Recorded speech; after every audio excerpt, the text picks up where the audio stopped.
जय हिंद। आज बात करने वाले हैं बायोलॉजी का एक वेरी इंपॉर्टेंट टॉपिक जिसका नाम है ब्लड यानी रक्त, और इससे हर एग्जाम में क्वेश्चन आते हैं। तो चलिए शुरू करते हैं। तो भैया ब्लड का अध्ययन, बायोलॉजी की जिस शाखा में ब्लड का अध्ययन किया जाता है उसको कहते हैं हीमेटोलॉजी। मैंने लिखा नहीं है, लिख देता हूँ। शाखा का नाम है हीमेटोलॉजी।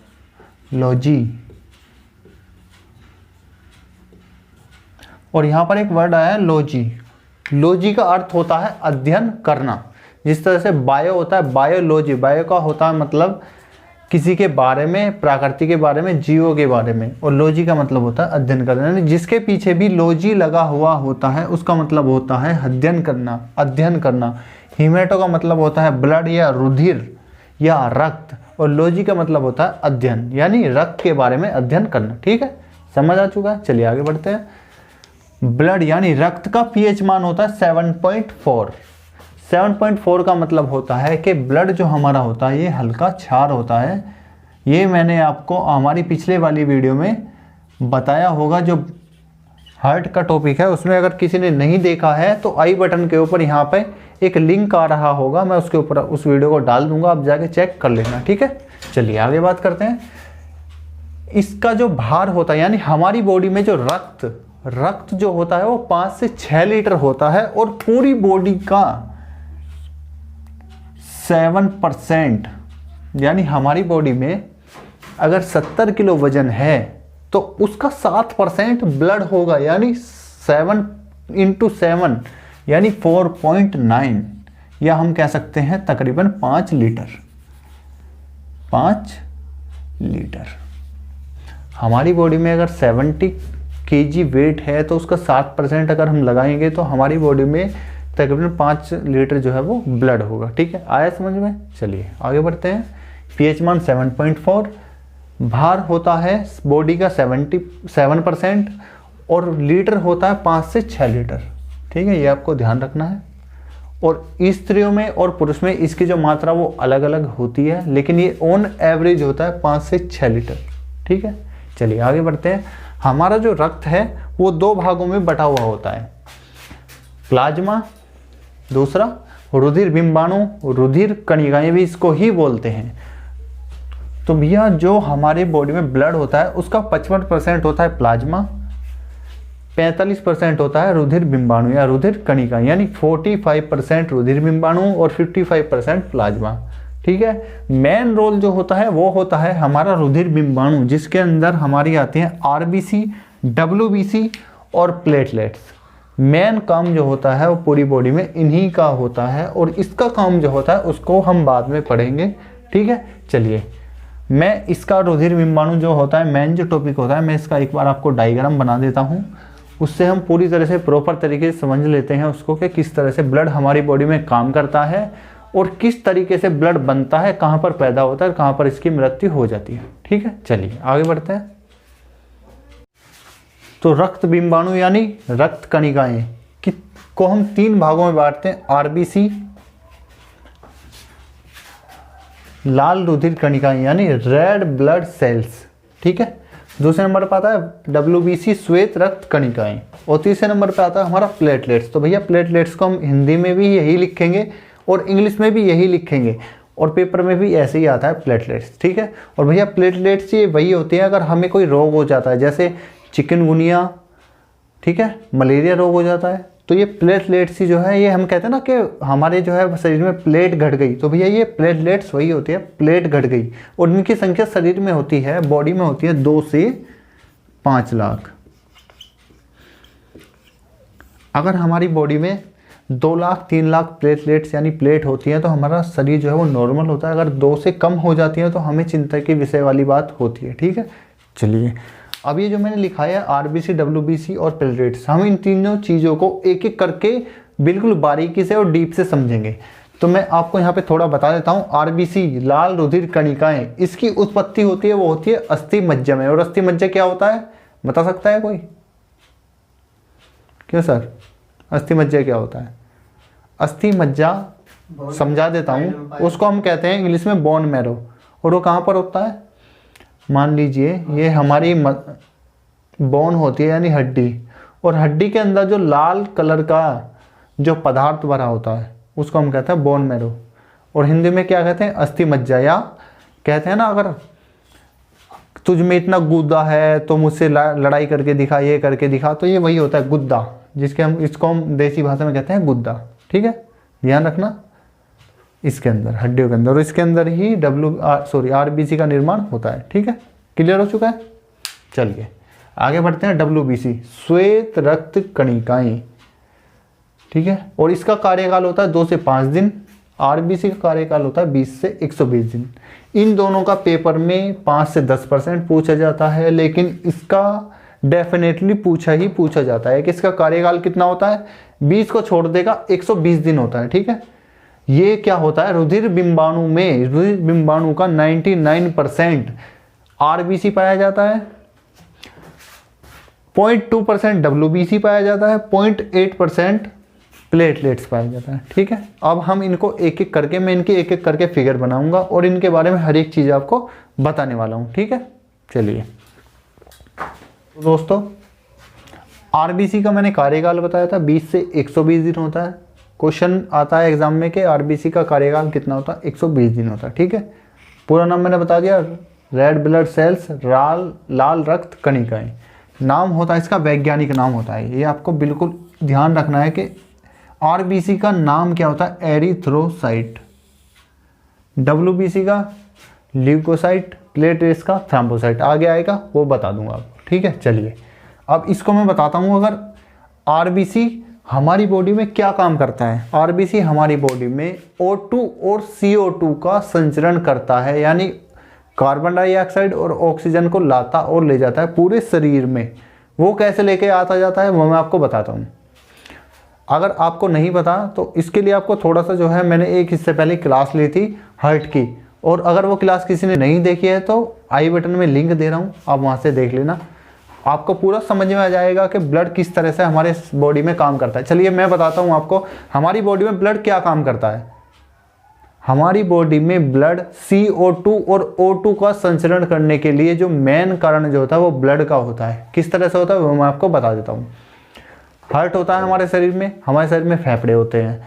फेफड़े क्या काम करते हैं, जैसे ही हम सांस लेते हैं तो फेफड़े हमारे शरीर से, जो हम बाह्य से सांस लेते हैं तो उसके साथ ऑक्सीजन आती है, नाइट्रोजन आती है, लेकिन क्या काम होता है, हम शुद्ध रूप में ऑक्सीजन को नहीं ले पाते हैं, उसके साथ नाइट्रोजन मिक्स होकर आती है। अगर हम शुद्ध रूप में ऑक्सीजन को लेते हैं तो हमारे फेफड़े इस तरह से नहीं बने होते हैं कि वो ऑक्सीजन को झेल पाएँ, और वो क्या काम करें, अगर शुद्ध हमने ऑक्सीजन ले ली तो वो डैमेज हो जाएंगे, बहुत ज़्यादा चोट पहुँचती है। तो इसलिए नाइट्रोजन मिक्स होकर जाती है जिससे हमारे फेफड़े ठीक रहते हैं। बात समझ में आई? ठीक है, चलिए जैसे ही हम ऑक्सीजन लेते हैं, O2 लेते हैं, तो फेफड़े क्या काम करते हैं कि जैसे ही रक्त आता है उसमें ऑक्सीजन को मिक्स कर देते हैं और हार्ट के पास पहुंचा देते हैं। हार्ट क्या काम करता है कि उस ब्लड को जिसमें ऑक्सीजन ज़्यादा मात्रा में होती है उसे पूरे शरीर में भेज देता है। कैसे भेजता है ये मैं आपको समझा देता हूँ।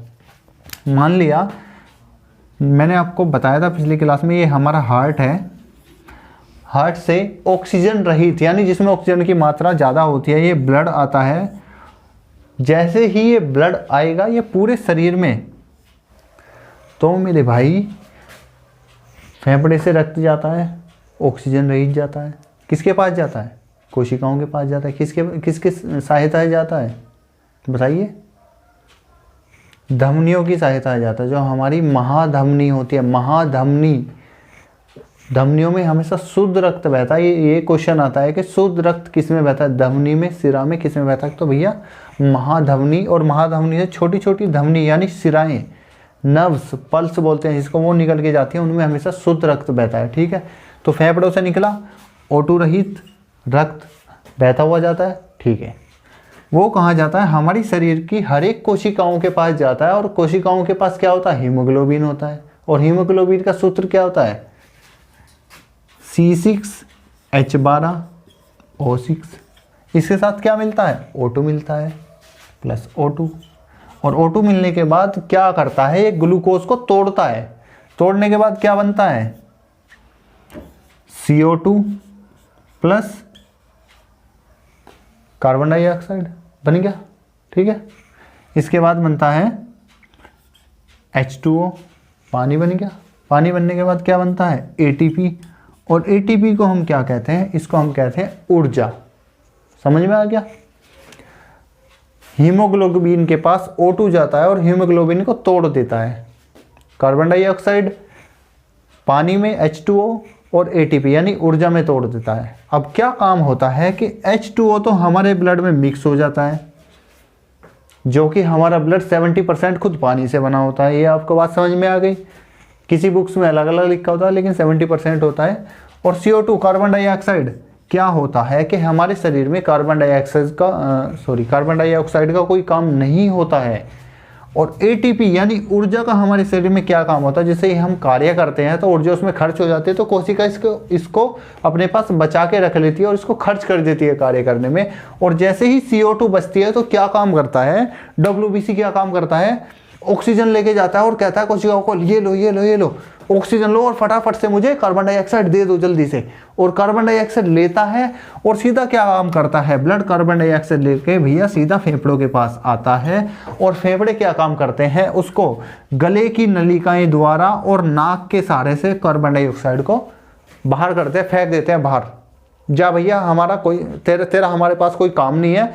ऑक्सीजन लेता है फेफड़ा, फिर ब्लड में देता है और ब्लड में जाता है कहाँ, हार्ट के पास जाता है। हार्ट के पास क्या काम करता है, नलिकाओं में जाता है, धमनियों में जाता है और सीधा वही प्रोसेसर होती है। और भैया ये जो सारी की सारी प्रोसेस होती है, इसको करने में आप क्या लगता है आपको कितना टाइम लगेगा, 1 दिन लगेगा, 2 दिन लगेगा, घंटा लगेगा? नहीं, आप यहीं पर गलत हो। इसको सारी प्रोसेस होने में केवल और केवल 0.8 सेकंड का समय लगता है। भैया लाखों करोड़ों रक्त कणिकाएं हमारी बॉडी में बैठती हैं और ये सारा का सारा चैम्बर, ये सारी की सारी जो प्रक्रिया होती है वो सिर्फ और सिर्फ केवल 0.8 सेकंड में होती है। समझ में आया कुछ? आया समझ में कुछ? ठीक है, नोट कर लेना आप इसको, काफ़ी समय मिलेगा। 0.8 सेकंड में ये सारी प्रक्रिया होती है। और हमारा जो हार्ट होता है वो 1 मिनट में, मैंने कल भी परसों ही बताया था, वो 72 बार धड़कता है। और एक धड़कन लेने में, एक बार धड़कने में वो 70 ml ब्लड को क्या करता है, पंप करता है। समझ में आई बात? ठीक है, चलिए। RBC भैया क्या काम करता है, O2 और CO2 का संचरण करता है, हमारी बॉडी में कार्बन डाइऑक्साइड और ऑक्सीजन को लाने ले जाने का कार्य करता है। ऑक्सीजन ले जाता है, कोशिकाओं के पास हीमोग्लोबिन को तोड़ता है और तोड़ने के बाद उसको कार्बन डाइऑक्साइड, पानी और ऊर्जा में तोड़ता है। पानी हमारे ब्लड में मिक्स हो जाता है और ऊर्जा जो होती है वो कोशिकाओं को कार्य करने के लिए खर्च हो जाती है। और कार्बन डाइऑक्साइड को क्या काम करता है, सीधा लेके आता है और गले की नलिका से नाक के द्वारा बाहर निकाल देता है। पूरी प्रोसेस आई समझ में? अगर नहीं आई है तो मेरी इससे पहले एक वीडियो है हार्ट की, उससे इस वीडियो से पहले उसको जरूर देख लेना, आपको समझ में आ जाएगा। ठीक है, RBC के बारे में आपने जाना, समझ में आया? इसके बारे में और कुछ फैक्ट जानते हैं। ये जो रक्त अल्पता होता है इसको हम कहते हैं खून की कमी, या जिस कारण से रोग होता है ना उसको हम कहते हैं पीलिया रोग। आपने देखा होगा कि खून की कमी के कारण से होता है, जिसमें लोग बाग क्या करते हैं, डॉक्टर के पास जाते हैं, वैद्य के पास जाते हैं, कहता है कि भाई आपको तो खून की कमी हो गई है, आपको तो पीलिया हो गया, आपका रंग जो है पूरा पीला हो जाता है। अगर आप बाथरूम करने जाते हैं या 3 वाला जो कहते हैं ना मूत्र विसर्जन करने जाते हैं, वो आपको बिल्कुल पीला होता है, बॉडी का रंग पीला हो जाता है, आंखों का रंग पीला हो जाता है, तो डॉक्टर कहता है कि भैया आपको तो पीलिया हो चुका है। किस कारण होता है? RBC की कमी के कारण होता है, रक्त अल्पता के कारण होता है, जिसको हम वैज्ञानिक नाम इसको हम कहते हैं एनीमिया। और यहाँ पर क्वेश्चन ये फंस जाता है कि एनीमिया क्या होता है, इसका अर्थ भी पूछ लेता है कि रक्त की कमी के कारण होता है या एनीमिया किस कारण होता है, RBC की कमी के कारण होता है। और इसके लिए डॉक्टर के पास जाते हैं, वैद्य के पास जाते हैं, वैद्य कहता है कि भैया आपको सुबह सुबह गन्ने खाने पड़ेंगे, मूली खानी पड़ेगी, तो इससे ही काम चलेगा, तो आप ठीक हो जाएंगे, वरना आप पैसे फूकते रहो, आपका कुछ नहीं हो सकता। ठीक है, चलिए। रक्त अल्पता हो गया, एनीमिया का आपको पता चल गया। पॉलीसाइथेनिया ये इंपॉर्टेंट है। अगर RBC की नॉर्मल स्थिति से कम यानी आरबीसी अगर है, अगर उससे कम हो जाती है तो क्या होता है, एनीमिया हो जाता है। अगर नॉर्मल स्थिति से ज़्यादा हो जाती है तो पॉलीसाइथेनिया हो जाता है। ये आपको ध्यान रखना है। क्वेश्चन आता है कि आरबीसी अगर अपनी नॉर्मल स्थिति से ज़्यादा हो जाए तो क्या रोग होता है, पॉलीसाइथेनिया होता है। समझ में आ गया? ठीक है, आगे बढ़ते हैं। आगे क्या होता है कि मैंने आपको बताया कि आरबीसी रेड ब्लड सेल्स यानी ब्लड का जो रंग लाल होता है वो किससे होता है, तो हीमोग्लोबिन से होता है। और हीमोग्लोबिन में क्या पाया जाता है, तो यह आपको ध्यान रखना है कि भैया हीमोग्लोबिन में पाया जाता है आयरन। तो भैया आयरन समझ में आ गया। आयरन के कारण ही हमारी बॉडी में क्या होता है, हीमोग्लोबिन बनता है। और हीमोग्लोबिन के कारण ही हमारी बॉडी का जो ब्लड होता है उसका रंग लाल होता है। अब क्या होता है कि ये कंडीशन सब में अप्लाई नहीं होती है।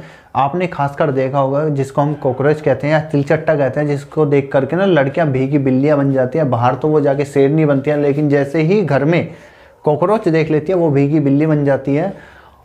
और जैसे ही उसको हम मारते हैं तो उसका ना जो ब्लड होता है वो सफ़ेद होता है। यहाँ पे मैं लिख देता हूँ कॉकरोच।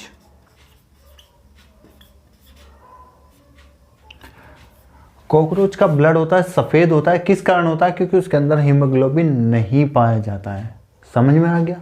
इसी कारण से ऑक्टोपस का जो ब्लड होता है वो नीला होता है। किस कारण होता है, क्योंकि उसके अंदर हीमोग्लोबिन नहीं पाया जाता है और आयरन की मात्रा बहुत ज़्यादा होती है, इसलिए उसका रंग जो है वो नीला हो जाता है। तो उम्मीद करता हूँ ये आपको समझ में आ गया होगा। बढ़ते हैं अगले पॉइंट की तरफ। और यहाँ पर कुछ पॉइंट रह चुके हैं, इसके मैं आपको बता देता हूँ कि आरबीसी सोते समय, यहाँ पर आरबीसी सोते समय क्या होता है भैया, घटता है। और जैसे ही हम ऊंचाई पर जाते हैं, ऊंचाई पर जाने पे आरबीसी क्या होता है, बढ़ता है। ये आपको विशेष का ध्यान रखना है। क्वेश्चन आता है, हालांकि हमने कभी देखा भी नहीं, क्वेश्चन पढ़ा भी नहीं, फिर भी आता है कि ऊंचाई पर जाने पर आरबीसी क्या होता है भैया, बढ़ता है। जैसे हम चढ़ाई करते हैं, पहाड़ पर जाते हैं, हिल्स पर जाते हैं, तो भैया आरबीसी बढ़ जाता है। और सोते समय क्या होता है, आरबीसी घट जाता है। ठीक है, ये आपको समझ में आ चुका है। एक मैं आपको यहाँ पर एक विशेष बात बताता हूँ आरबीसी की। आरबीसी में केंद्रक नहीं पाया जाता है। आरबीसी में केंद्रक नहीं पाया जाता है।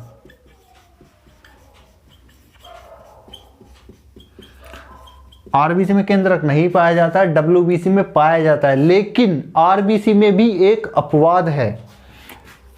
ऊंट की एक प्रजाति है लामा, तो भैया इसके अंदर आरबीसी पाया जाता है। ऊंट की एक प्रजाति होती है लामा कहते हैं जिसको, इसके अंदर आरबीसी पाया जाता है, लेकिन आरबीसी में केंद्रक नहीं पाया जाता है। इसको आप ध्यान रखना। चलिए बढ़ते हैं डब्ल्यूबीसी की तरफ। तो दोस्तों डब्ल्यूबीसी का मैंने आपको नाम बता दिया था, व्हाइट ब्लड सेल, श्वेत रक्त कणिकाएं। अब इनका कार्य क्या होता है ये आपको समझ लेना है, वेरी इंपॉर्टेंट है। एक एक चीज़ मैं आपको वेरी इंपॉर्टेंट ही बता रहा हूँ, क्योंकि आपका एनटीपीसी, ग्रुप डी और यहाँ तक कि एमटीएस का सिलेबस एक ही है। केवल और केवल एमटीएस में आपको इंग्लिश ऐड करनी है, बाकी सारी चीज़ें आपको यहीं से ही मिलेंगी। क्योंकि आपने भी टेस्ट दिया होगा एमटीएस का या सीजीएल का या फिर सीएचएसएल का, सारी चीज़ें आपको यही मिलेंगी। केवल और केवल उसमें इंग्लिश ऐड मिलेगी एमटीएस के क्वेश्चन पेपर में। ठीक है, तो इसको ध्यान से पढ़ लेना भैया, एक बार पढ़ लेना, याद कर लेना। और मैं चाहता हूँ कि जितने भी मेरे दोस्त हैं, मेरे साथी हैं और जो मेरे सब्सक्राइबर हैं, जो मुझे देखते हैं या सुनते हैं, मैं चाहता हूँ कि उनका सिलेक्शन जल्दी जल्दी हो जाए। बस मेरी यही आपसे कामना है कि आप इसको ध्यान से पढ़ें। आप मेरे चैनल को लाइक मत कीजिए, सब्सक्राइब मत कीजिए, लेकिन आप पढ़ लीजिए, यही मेरे लिए बहुत होगा। ठीक है, चलिए डब्ल्यूबीसी का नाम बता दीजिए, व्हाइट ब्लड सेल, श्वेत रक्त कणिकाएं। कार्य क्या होता है इनका, प्रतिरोध क्षमता। यानी अगर हमारे शरीर में कोई बैक्टीरिया घुस जाता है या कोई रोग हो जाता है तो उससे लड़ने का कार्य करती है और हमारे शरीर को उससे बचाती है। दूसरा, रोगों से लड़ती हैं। तीसरा, घाव भरने का काम करती है, जैसे मैंने यहाँ पे बताया है। यहाँ पर डब्ल्यूबीसी हमारे शरीर में दो प्रकार की होती हैं, जिनका दोनों का अलग अलग कार्य होता है। पहला क्या काम करती है, मोनोसाइट। WBC का एक कार्य यानी एक नाम होता है मोनोसाइट, दूसरा होता है लिम्फोसाइट, यानी दो भागों में ये विभाजित होती है और इसका वैज्ञानिक नाम होता है WBC का ल्यूकोसाइट। और इस ये दो भागों में बटी होती है, पहला होता है मोनोसाइट, दूसरा होता है लिम्फोसाइट। मोनोसाइट का कार्य होता है रोगों से लड़ना, यानी हमारे शरीर में जो बैक्टीरिया होते हैं, रोग होते हैं, उनसे लड़ने का काम करती है। और लिम्फोसाइट का कार्य क्या होता है, घाव भरना। अगर हमारे शरीर में कहीं कट लग जाता है, ब्लड निकलता है और रक्त का थक्का जमाता है, वो जमाता है प्लेटलेट्स, लेकिन जो घाव जो भरता है उसको जो ठीक करता है वो करता है भैया लिम्फोसाइट। यानी इसको डायरेक्ट हम कहते हैं WBC का काम होता है भरने का, घाव भरने का, ठीक है। WBC का निर्माण यानी जो ये पैदा होती है, इनका जो जन्म होता है वो होता है अस्थि मज्जा, लिम्फोसाइट, यकृत या प्लीहा में कहीं भी हो जाता है, लेकिन इंपॉर्टेंट होता है ज़्यादातर अस्थि मज्जा में ही इसका निर्माण होता है। और इसकी मृत्यु कहाँ पर होती है, इसकी मृत्यु हो जाती है भैया रक्त में, यानी ब्लड में। ब्लड हमारे शरीर में बह रहा है, कहीं पर भी जाता है ये, कहीं पर भी इसकी मृत्यु हो जाती है, लेकिन जितनी इसकी मृत्यु हो जाती है उससे ज़्यादा ये पैदा हो जाता है, ठीक है। तीनों में यही होता है कि जितनी मृत्यु होती है उससे ज़्यादा ये पैदा हो जाता है हमारे ब्लड में, ठीक है। इसका कार्यकाल होता है 2 से 4 दिन का। इतना इंपॉर्टेंट नहीं है क्योंकि पूछता नहीं है। RBC का पूछता है 20 से 120 दिन होता है, वो आपको इंपॉर्टेंट है, वो आपका ध्यान रखना है, ठीक है। चलिए आगे बढ़ते हैं। अगर WBC का अपनी सामान्य स्थिति से शरीर में ज़्यादा निर्माण हो जाए तो उसको हम कहते हैं ल्यूकीमिया, यानी ब्लड कैंसर। अगर ये हमारे शरीर में अपनी सामान्य स्थिति से ज़्यादा हो जाए तो हमारे शरीर में गांठें हो जाती हैं, ऐंठन हो जाती है, जिससे क्या होता है ब्लड का जो संचरण होता है वो रुक जाता है और गांठें बन जाती है, जिसको हम कहते हैं ब्लड कैंसर। वो यही होता है ल्यूकीमिया। अगर ये हमारे शरीर में सामान्य स्थिति से कम हो जाए तो उसको हम कहते हैं ल्यूकोपीनिया। क्या कहते हैं, ल्यूकोपीनिया कहते हैं, ठीक है। ये आपको ध्यान रखना है। और मैंने आपको बता दिया इसकी मृत्यु ब्लड में कहीं भी हो जाती है और ये पैदा कहाँ होता है, अस्थि मज्जा में, लिम्फोसाइट, यकृत या प्लीहा में कहीं भी होता है, लेकिन ज़्यादातर कहाँ पैदा होता है, अस्थि मज्जा में। मृत्यु ब्लड में कहीं भी। RBC कहाँ पैदा होता है, अस्थि मज्जा में। और मृत्यु कहाँ पर होती है, प्लीहा में होती है, प्लीहा। RBC की मृत्यु कहाँ पर होती है, प्लीहा में होती है, जिसको हम इंग्लिश में कहते हैं स्प्लीन। और स्प्लीन क्या होता है, RBC का कब्रिस्तान होता है। ये यहाँ पर लिख देता हूँ, RBC का कब्रिस्तान।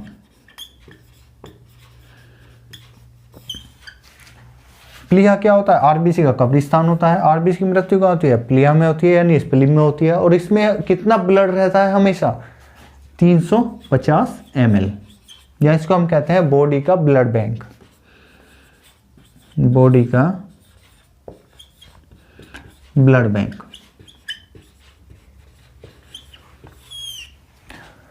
कितना ब्लड रहता है, 350 ml। और नॉर्मली एक यूनिट में अगर पूछ लेता है, जैसे हम कहीं पर भी ब्लड डोनेट करने जाते हैं तो हमारी एक यूनिट ली जाती है और उसमें कितना ब्लड होता है, 450 ml एक यूनिट।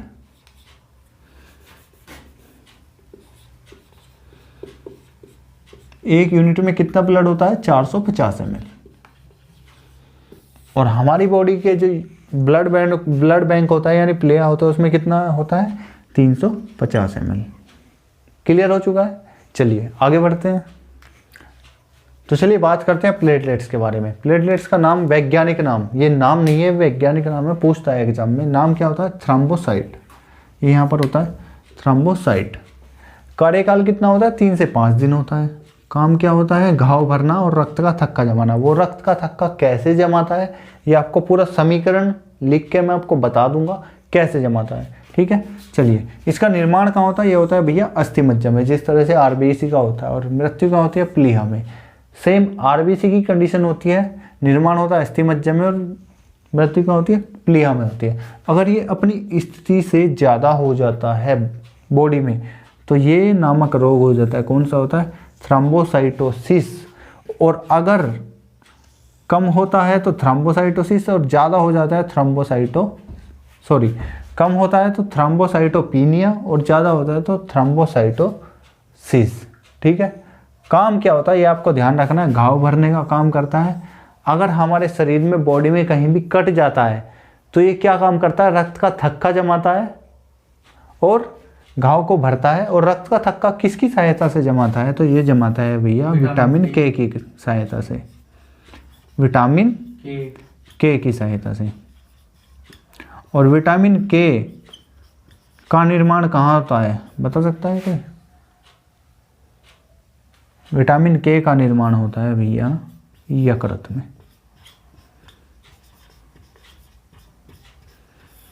विटामिन के की सहायता से रक्त का थक्का जमाता है। और विटामिन के का निर्माण कहाँ होता है? यकृत में होता है। उतारिए इसको फटाफट, इसको समझ लेना। रक्त का थक्का जमने में 2 से 5 मिनट का समय लगता है। अगर हमारी बॉडी में कहीं भी कट लग जाता है या चोट लग जाती है, आपने देखा होगा कि ब्लड निकलता है लेकिन कुछ समय बाद वो रुक जाता है। क्यों रुक जाता है? क्योंकि रक्त का थक्का जमने लगता है। अगर रक्त का थक्का जमता है तो किस कारण जमता है? जिसके खून के अंदर हीमोग्लोबिन होगा और क्या होगा? आयरन होगा, प्रोटीन होगा, तो ही रक्त का थक्का जमेगा। अगर उसकी कमी होती है तो भैया रक्त का थक्का नहीं जमता है। रक्त का थक्का तब जमेगा जब आप डॉक्टर के पास जाएंगे और वो आपको इंजेक्शन देगा। किस चीज़ का इंजेक्शन देगा? विटामिन का इंजेक्शन देगा, तब जाके रक्त का थक्का जमेगा। तो वो कैसे कैसे जमता है तो इस चीज़ को ध्यान रखना। तो भैया सबसे पहले क्या होता है, अगर हमारी बॉडी में कहीं कट लग जाता है, ब्लड बहने लगता है, तो थ्रोम्बोप्लास्टिन का निर्माण क्या करता है? स्वतः ही उसके अंदर हो जाता है, ब्लड सेल्स के अंदर इसका निर्माण हो जाता है। और इसका क्या काम करता है कि ये प्रोथ्रोम्बोबिन से प्रक्रिया करता है और प्रक्रिया करने के बाद कैल्शियम के साथ मिलता है। और कैल्शियम के साथ मिलने के बाद थ्रोम्बिन के साथ प्रक्रिया करता है। थ्रोम्बिन के साथ प्रक्रिया करने के बाद फाइब्रोनोजन उसमें मिलता है और जहां हमारे शरीर पर घाव लगा होता है उसके अंदर एक जालीनुमा परत का निर्माण कर देता है। कौन कर देता है? थ्रोम्बिन के साथ प्रक्रिया करके फाइब्रोनोजन जो है वो विटामिन के की सहायता से इसका निर्माण होता है। और ये उसके ऊपर, घाव के ऊपर एक जालीनुमा परत का निर्माण कर देता है जो पारदर्शी होती है। और उससे क्या होता है? रक्त रुधिर कणिकाओं को वहीं का वहीं जमा देता है, जिस कारण से क्या होता है? हमारा ब्लड रुकना बंद हो जाता है और रक्त का थक्का जम जाता है। तो यही प्रक्रिया होती है रक्त का थक्का जमने में। एक बार और समझते हैं, इसको जमने में 2 से 5 मिनट का समय लगता है, कम से कम 2 मिनट और ज़्यादा से ज़्यादा 5 मिनट। अगर नहीं जमता है तो डॉक्टर के पास जाना पड़ेगा और वो आपको विटामिन का इंजेक्शन देगा तो आपका ब्लड रुक जाएगा। क्या होता है? थ्रोम्बोप्लास्टिन के साथ प्रोथ्रोम्बिन प्रक्रिया करता है और उसके साथ कैल्शियम मिलके थ्रोम्बिन का निर्माण करता है। थ्रोम्बिन उसके साथ प्रक्रिया किसके साथ करता है? फाइब्रोनोजन जो विटामिन के की सहायता से प्राप्त होता है, उसके साथ क्या करता है कि जैसे ही हमारे शरीर पे कट होता है, ब्लड निकलता है, तो उसके ऊपर जालीनुमा परत लग जाती है। वो किस चीज़ की होती है? फाइब्रोनोजन के साथ जो प्रक्रिया थ्रोम्बिन करता है उसकी होती है। और रुधिर कणिकाओं को वहीं रोक देता है और उससे रक्त का थक्का जम जाता है। अगर क्लास यहीं पे मैं आपको स्टॉपिज करना चाहूँगा, यहीं पे मैं इसका स्टॉप करता हूँ। ये जो बाकी का बचा हुआ पार्ट है वो मैं आपको पार्ट 2 में दूंगा, ठीक है। इससे क्या होता है, वीडियो ज़्यादा लंबी हो जाती है और आप लोग देखते नहीं हो, आलसी हो जाते हो। तो इसलिए मैं आपको छोटी छोटी करके मैं आपको जो पूरा टॉपिक 2 पार्ट में दे दूंगा। अगर वीडियो आपको पसंद आई है तो लाइक कर देना, चैनल को सब्सक्राइब कर देना। अगर नहीं पसंद आई है तो भैया कोई दिक्कत, कोई टेंशन वाली बात नहीं है। चलिए मिलते हैं अगली वीडियो में। जय हिंद।